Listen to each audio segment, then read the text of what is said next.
Hello বন্ধুরা, আমি অনু update with অনু চ্যানেলে তোমাদের স্বাগত। আমি চলে এসেছি গৃহপ্রবেশ সিরিয়ালের আপডেট নিয়ে। গৃহপ্রবেশ সিরিয়ালে তো দেখা যাচ্ছে যে শুভ সাময়িক জিতেছে বলে সেবন্তী আসে শুভর কাছে মিষ্টি মুখ করা। সেখানে এসে বলতে থাকে যে সেবন্তী কিন্তু এগিয়ে আছে, শুভ কিন্তু এখনো তাকে হারাতে পারে কি না। সে মা, এই বাড়িতে যেমন বউয়ের অধিকারেও থাকে, মায়ের অধিকারেও সে আছে, কিন্তু এখনো অবধি তো শুভ মা হতে পারেনি।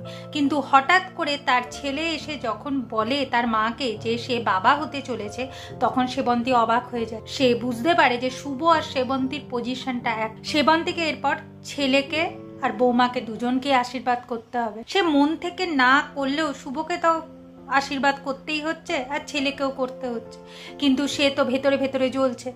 যাই হোক, এখন বাড়িতে তো পুজোর ব্যবস্থা করা হয়েছে। যদি এটা নদিয়ায় হতো তাহলে ঠাম্মি নদিয়ার উঠোনে আলপনা দিত, প্যান্ডেল করতো, সেখানে সিন্নি মাখা হতো, অনেক লোকজন ডাকা হতো, সবাইকে প্রসাদ খাওয়ানো হতো, বিশাল ব্যাপার হতো। কিন্তু এটা নিউ ইয়ার তো, তাই ঘরেই সমস্ত কিছু ব্যবস্থা করতে হবে।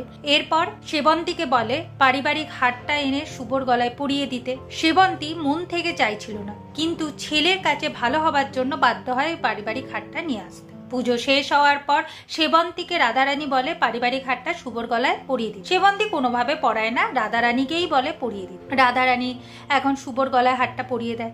এরপর শুভ সবার কাছ থেকে আশীর্বাদ নেয়। সেবন্তীর কাছ থেকেও আশীর্বাদ নিতে চায়, নকল হলেও তাকে আশীর্বাদ তো করতেই হয়। জানি সেবন্তী মন থেকে আশীর্বাদ করছে না, শুভ সেটা বুঝে গেছে।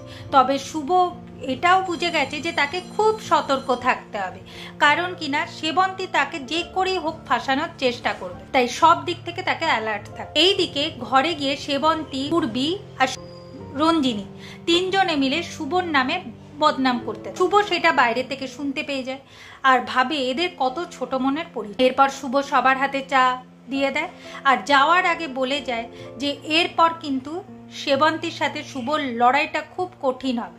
শুভ এতদিন বইয়ের অধিকারের জন্য এই বাড়িতে লড়তো, এরপর তাকে সন্তানের অধিকারের জন্য তাই লড়াইটা তো কঠিনই হতে চলেছে। অন্যদিকে দেখবো যে এরপর আমাদের আদি শুভকে নিয়ে ডক্টরের কাছে যায়। ডক্টর শুভকে রেস্টে থাকতে বলে। 3 মাস পর লিঙ্গ নির্ধারণ করা হবে, ছেলে হবে না মেয়ে হবে। সেটা শুনে তো শুভ অবাক হয়ে যায় যে আমেরিকাতে আগের থেকেই সমস্ত কিছু জানা যায়। আবার শুনতে পারে যে সেইটা নিয়েও নাকি আমেরিকাতে সেলিব্রেট করা হয়। ওইসব শুনে তো শুভ অবাক। আগামী পর্বে দেখা যাচ্ছে যে এখন সেবন্তী ঠিক করেছে শুভকে কোনো কাজ করতে দেবে না, সেই সমস্ত কাজ করবে, শুভকে দূরে রাখ, তাহলে আর ও অধিকারগিরি ফলাতে পারবে না। শুভ বলে আমি বুঝে গেছি মা, আমিও তোমাকে জব্দ করব, দেখো না আমি কি করি।